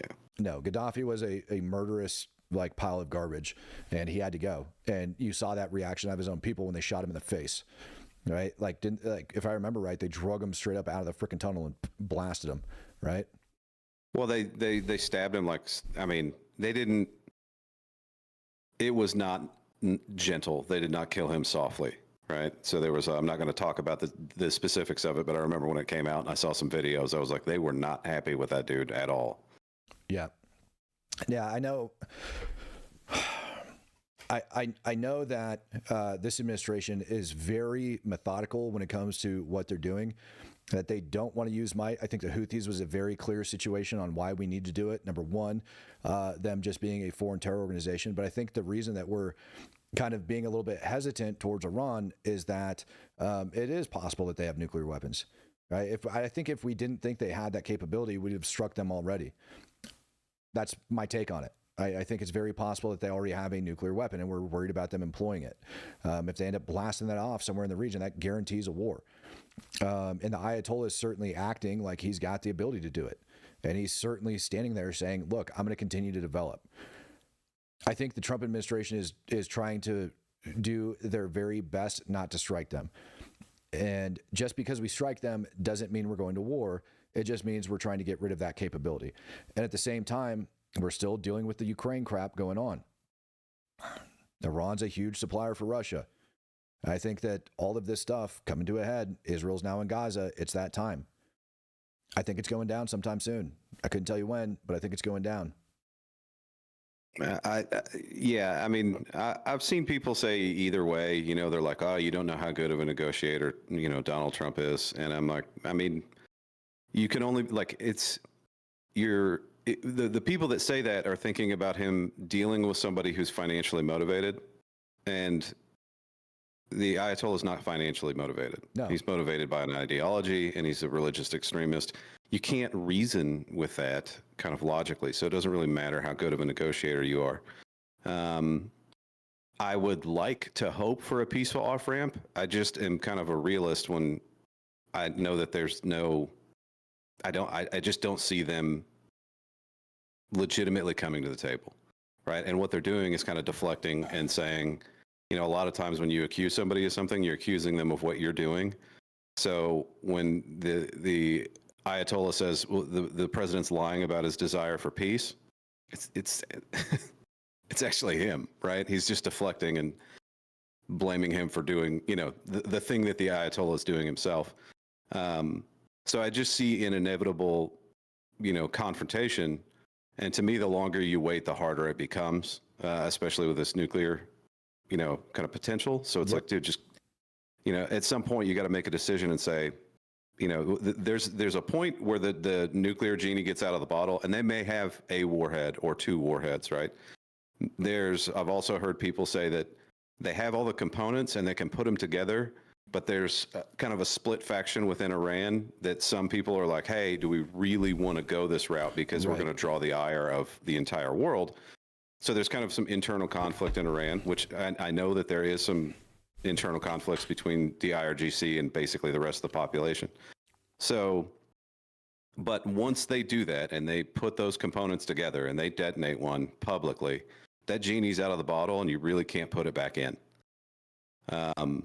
once it's out. So for the US, it's like, dude, you got to do something before that genie gets out of the bottle, and you got to basically eliminate that entire infrastructure. And part of that infrastructure is the knowledge. Like, I think in all honesty, you got to go after the people, the brains behind their nuclear program, not just the mechanical aspects of it, or they'll just rebuild it. Yeah. And I have no doubt that they're going to end up getting targeted as well. Let's talk about, you okay with talking about Ukraine for a minute? Always. So last week we ended up seeing Putin no-showing. We saw Trump cancel his visit over to Turkey, and it's odd because I'm pretty sure Putin was the one that first came out and invited Zelensky down there, right? And then ended up not going. Do we think that Putin has changed at all, that he's going to come to the table at all? I don't. And you can see, even on the ground, you can see everybody that I'm talking to has been telling, you know, indicating that there are kind of buildups in the south, on the southern front in Ukraine, that are they're preparing for a big summer offensive. The Russians are. Yeah, I would believe that. I think so as well. And I think that U.S. is going to have to get its crap in gear very, very fast and make sure that we get Ukraine all the support that it absolutely requires. We have been pushing peace through strength. That's just something that the U.S. pushes, peace through strength, peace through strength. But when it comes down to Russia, I don't feel like we've been doing that. When it comes down to Ukraine, I don't feel like the U.S. has been doing a very good job of it, publicly anyways. Yeah, and publicly, there was an interesting thing too with the Germans. The Germans have a very seemingly weird concept when it comes to like weapons deliveries throughout the course of this war, where they were very public about what was being sent, and they would talk about it and kind of negotiate it in the public sphere. And you know, the thought process being post World War II, the Germans are like, hey, anything we do with weapons needs to be, you know, kind of part of the public discussion. And I kind of understand that on one hand. On the other hand, OPSEC is a thing. And every time they would send something, it would give the Russians the ability to prepare for it and adapt. And they just recently came out, I think it was Thursday or Friday, and said, we're not going to talk about this shit anymore. We're not going to discuss it. So if the Germans send, say, Taurus, for example, you won't find out about it until you see it on Telegram and you see a Taurus slamming into something. And that's how you'll know. And that's a good thing. And I have constantly kind of railed on the U.S. during the Biden administration while I was over there that, like, dude, shut up if you're going to send something. Like, I don't want to find out about ATACMS being here until I see ATACMS smashing into something. Correct. That's how I want to know, right? Like, and that's how I want the Russians to find out when they get hit by it. So yeah, there may be kind of a transition in the thought process among the West that it's like, we're not going to discuss these things. We're going to do these things behind the scenes and keep stuff moving. I mean, obviously we know that ammunition supplies and things like that, and some of them from the previous like aid packages that were appropriated by Congress have been continuing to roll over the border and into Ukraine as per law, right? And nobody's talking about it. And that's a good thing, right? It's a little frustrating for people that are, you know, making content out of it, but it's a good thing for the guys on the ground. So I support it. And I'm hoping that's what's going on. And you're just, like I've been saying for a while, you know, we're going to see a rhetorical shift from the White House and the administration, and you're starting to see that. So like my cousin, for example, just, you know, met with Zelensky and the Pope in Rome. Yep. And he made a comment that I don't think Putin knows how to end the war, and I'm like, duh, you know what I mean? Right. Somebody you know may have told you that a while ago. But yeah, there's reasons why Putin, you know, can't end this. A lot of them are internal politics and things like that on his end. But the result is he can't. So he's not going to, right? His kind of life depends on either victory or, you know, he's kind of in a victory or death scenario. And the situation is constantly getting harder and harder for the Russian army and Putin. So, yeah, I don't see it. Like, I honestly don't see it ending. And I just see a massive influx weapons and equipment into Ukraine, the way we've been talking about that we're going to end up doing. How do we feel about increased potential for terror attacks here in the United States with all this going on? And by the way, like, I'm going to mention as well, Russia-inspired attacks here in the United States of America. I think a lot of people are unaware of the amount of influence that Russia has when it comes to certain people here in the United States, and the different things that they do push. Looking into a bunch of different, I'll tell you, I've been investigating some random things over the last 2 weeks. And as I look into it, it amazes me the amount of people over inside of the Donbass and also inside Russia that have been pushing certain things here in the United States of America over the internet. So it's almost like cyber terrorism, where they're recruiting people to do certain heinous acts here in the United States of America and inspiring them. And what they're doing is they're going into different chat rooms. They're finding people that are vulnerable, that are possibly a little bit younger. I could almost say that some of the school shooters that we've seen over the last year have possibly been inspired by Russia online. And they're hiding and they're masking it behind several different things to make that happen. And so I think that within itself is a very real threat, and we're likely to start seeing another uptick in that. I wouldn't be surprised if this guy that blew up the IVF facility over inside of Palm Springs, California this weekend had some sort of a connection therein, where he was also being groomed to do those things, right? Where people are inspiring him and pushing him to do that type of crap online. And then the other side of the house, we also have the Islamic threat, which speaks for itself. Yeah, no, I certainly do. Certainly from the Iranian side, I think everybody in America kind of understands that. I mean, if you're a post 9/11 American, which we all are, I think everybody gets the Middle Eastern threat. I think one of the things that people don't understand in the United States is the FSB and how pervasive they are overseas. I mean, they have a very, very effective external presence. And if the Russians have ever been good at anything, I mean, they obviously can't make military vehicles very well. They're not very good at launching ICBMs lately. But one thing they've always been good at since the Soviet times is the kind of creating, fomenting dissent amongst a population. They're very good at it. And the way they do it is they get people that, like what the CIA would call assets. So they get locals to do it for them, right? And Correct. they do it.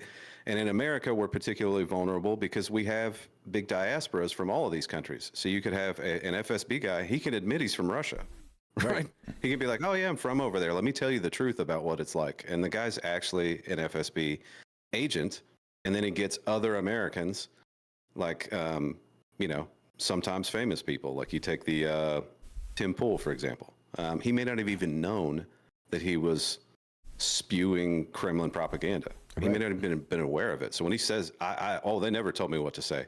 It's very easy just to kind of suggest, right? If you only provide, like, hey, have you looked at these stories, right? And the only ones you provide are things that are pro-Kremlin kind of talking points, then, if that's all you have to choose from, you're going to talk about a pro-Kremlin talking point. So, he may not even think that anybody was manipulating him. It's very easy for people to be manipulated if they're not like kind of on the defensive for it. Yeah. So yeah, I do think that could happen. And like one particular example is, remember that kid that shot up the school in Uvalde, Texas? Yes, I do. Okay. Now, how did that unemployed 19-year-old buy all he those had weapons? Like $50,000.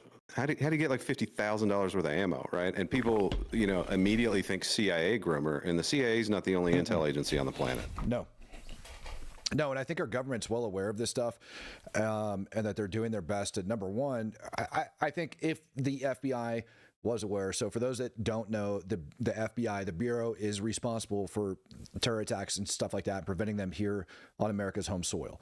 Right, that's what they're responsible for. We have other agencies that are for out and beyond. Sometimes the FBI does go out and beyond, but mostly the Bureau is responsible for that. And I think that if the Bureau did have intelligence, if they did have information that suggests that, I don't see the Bureau being very forthcoming with it, because it would end up, number one, causing a lot of panic over here in the United States, and number two, there would be a lot of calls to go to war. And I think what we're trying to do is avoid it. And I don't know who makes those calls on what information should and shouldn't be released. I'm not even sure if I agree with it if that's the case, but I understand why they wouldn't want that information to get out. Yeah, and correct me if I'm wrong here. First of all, I'm not saying for certain that idiot in Uvalde was an FSB asset. I don't know for sure, but it could be, right? We just don't know the details, and it seems really odd. So basically, you have and Matt, you're going to be better at knowing this stuff, so interrupt me if I'm screwing this up. But basically, the CIA is investigating possible terrorist activity overseas, and then the FBI investigates potential terrorist activities within our borders. And then the Patriot Act was supposed to be forcing those guys to communicate with each other so they don't miss stuff, interdepartmentally. And the problem with, reacting and making FBI investigations public is there might be a CIA investigation that's ongoing overseas that's much larger than one event that happened in the United States. That if you talk about the details, you could screw up that investigation or whatever it is they're working on. You could also give up, methods and sources and things like that. So it's as much as you want to inform the public, there may be very legitimate intelligence gathering reasons overseas that we don't do that, as much as I hate to say it. Right. And we're not the only ones that keep things quiet. Last year, Putin accused the United States of America, for example, of helping Ukraine when it comes down to targeting, right? And targeting Russian troops on Russian territory. Yeah, and you can say, of course we do. I can say, of course we do. But Putin, the one thing he's not going to do is, one, disclose how he knows that that's taking place, or two, how they went about collecting that information. Because I think like you said, the moment you do that, number one, you end up giving up a buttload of intelligence, and number two, it compromises people in their operations. Yeah. Yeah, no, you can. And yeah, if there's a lot of that stuff, I don't think people realize how much of that is developed from like human resources. And if you kind of tip your hat that that information is being gathered, that one human resource that you have and that one access point to that information may be killed or captured or go away. So I think it makes sense that you're not putting those guys like, honestly, that was guys like you, right? Like sometimes that could have been guys like you in those positions gathering that intel. And if the people at the top kind of give up that source and method, it gets guys like you killed. So in that sense, I agree with not giving it up and kind of making things public. But yeah, still, that Uvalde, Texas, if you mean to tell me that kid just got a credit card, bought $50,000 worth of weapons on his own and went and did all that stuff, nah. Something weird's going on. Yeah, I would tend to agree with you on that, man. Yep, I'm with you there. All right, brother. I'm gonna go ahead and close out for the day. You got any closing thoughts? Well, I say the day, I mean the morning. No. Yeah, no, I know. No, I think this is going to be an interesting week. So I think we'll reconvene here fairly often. But it's going to be a very interesting week. Make no mistake about it. Yeah, I think on both fronts too. I think we're going to see some stuff, obviously in Iran, and then I think there will be indications that the West is not screwing around anymore. Did you also see that the Russians detained an Estonian, a licensed Estonian vessel in international waters the other day? That doesn't surprise me, based on what they were caught doing. Well, I didn't see that. So the Estonians tried to board an unlicensed, one of their basically ghost fleets, right, over the weekend. And then the Russians flew in an Su-35, and the ship ended up. We spoke about it. And then just yesterday, I believe, the Russians detained a Greek-flagged vessel pulling out of an Estonian port, and detained it in international waters. So we have a little tit-for-tat situation going on in the Baltic Sea. And I think that the response you see to that, if Europe moves in some like air defense assets and aircraft to kind of cover that Baltic Sea, you might see a few Russian planes get splashed here pretty soon, just to send a signal. And if you see that, that's kind of an indicator that Western Europe is not playing games anymore. And I think that's a signal to Russia. Yeah, I'm with you, man. I think Russia's going to start getting its teeth kicked in. I think Iran's going to get its teeth kicked in. And I think the Houthis are about to get blasted again by Israel. I really do. I mean, Israel retaliated with a bombing attack on them. But I think now that now that we're coming to a head, now that none of this crap's working, there's only so long that you can sit there and pretend like we're going to negotiate or that that's working. I think it's time. I think it's time to start hitting them. Yeah, and then, my final thought, I know people have all kinds of weird theories about Donald Trump, but one thing Donald Trump doesn't like to do is lose, right? He is one of those guys that will kind of win at all costs kind of things. So he went into these negotiations, I believe, in good faith, looking for a legitimate, peaceful off-ramp for a lot of these issues. And the Ayatollah and Putin are basically kind of telling him to F off for whatever reason, whether it's ideology or internal politics, that they can't do these things. But that makes Trump look weak, or that he can't do these things. So he will win in some way, one way or the other. And I think that's bad for those guys, because, whatever you think about Donald Trump, when he makes up his mind that he's going to punish somebody, he's going to make a statement. Touche. So. Touche. Well, we'll see what happens. Nate, thank you for your time, sir. Appreciate you. Always good to see your face. And we need to set up. I announced it earlier. I don't know if you heard that we're going to be setting up our own stream, like our own independent channel separate of this one, to go over some other things. I think we talked about releasing a video, like once a week, or maybe possibly twice a week. Something like that, yeah. Yeah. Yeah. So if you guys have it, if you guys on the comment section of this video, if you're watching it later on or whatever, if you want to tell us what particular topics you'd like to see me and Nate go over, and what you'd like to hear from his side. So yeah. Nate, are you still doing that thing next month that we talked about over in Europe? Out of curiosity. Oh, that's in September. Oh, September. Are you still planning on that? Yeah. That's gonna be really interesting. Yeah, I'm going. Yeah. Should I just say it on here? Yeah, go for it, man.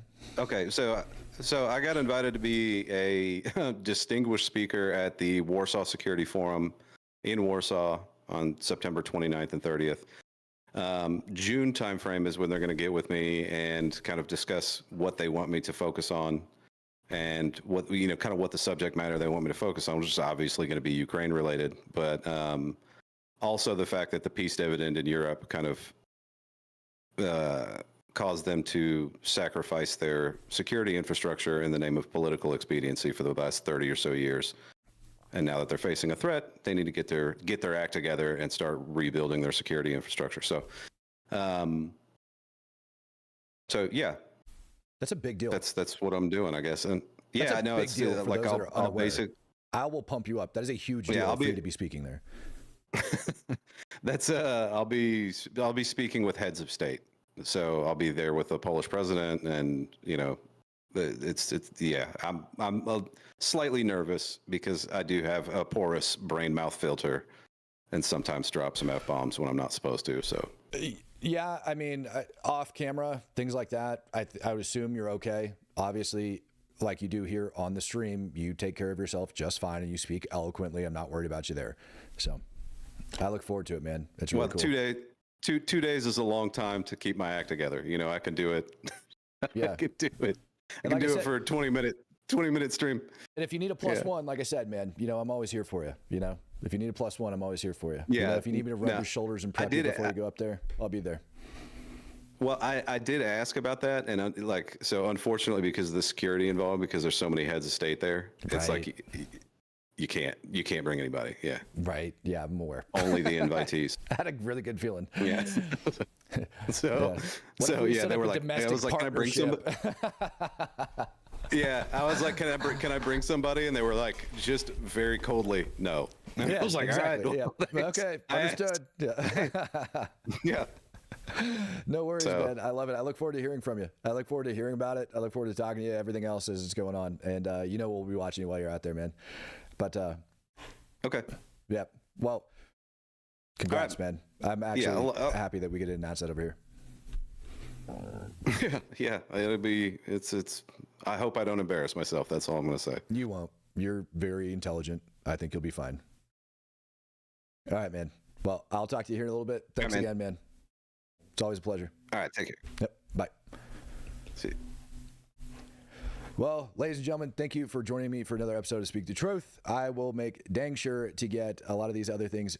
I think I figured out what the issue might be. Some of you guys are talking about audio. I think I might actually have that down. So, ladies and gentlemen, thank you guys. I'll have another video coming out later today to update you, and I'll be streaming again at 9 p.m. Central Standard Time right back here on the channel. Make sure you guys are liking, subscribing, sharing, doing all of those things. Appreciate every single membership, every single donation that ended up coming through today. Actually means a lot. Really does help to keep the channel running. Peace, love, happiness.